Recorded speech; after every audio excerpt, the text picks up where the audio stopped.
स्वामी दयानंद सरस्वती हमारी Indian society के बहुत बड़े सोशल रिफॉर्मर माने जाते हैं, यानी समाज सुधारक माने जाते हैं, जिन्होंने उस टाइम हमारे भारतीय समाज में जो भी कुरीतियाँ पाखंड फैल गए थे उनका बहुत ही कड़ा विरोध किया था।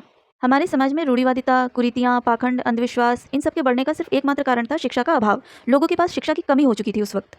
इसीलिए स्वामी दयानंद सरस्वती ने सबसे पहले शिक्षा पर कार्य किया। इन्होंने महिलाओं के उत्थान के लिए बहुत कार्य किए, उनकी शिक्षा के लिए बहुत कार्य किए। इन्होंने जातिवाद का बहुत कड़ा विरोध किया, क्योंकि जातिवाद के कारण समाज का एक जो सीमित वर्ग था वही शिक्षित हो पा रहा था, बाकी का जो वर्ग था वो अंधविश्वास, पाखंड, कुरीतियाँ, कुप्रथाओं का शिकार हो जा रहा था।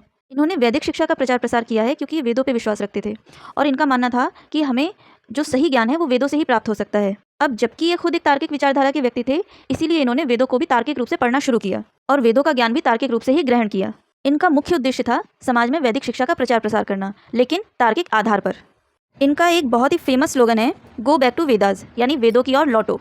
ये नारा देने का इनका एकमात्र कारण था कि समाज में उस वक्त धर्म परिवर्तन हो रहे थे। दूसरे धर्म के लोग अपने धर्म का प्रचार प्रसार इतने ज़ोर शोर से कर रहे थे कि लोग अपने वेद वेदांत की श्रेष्ठता को भूल चुके थे। इसीलिए इन्होंने वेदों की ओर लौटो का नारा दिया था। तो ये थी हमारी स्वामी दयानंद सरस्वती जी के बारे में एक बेसिक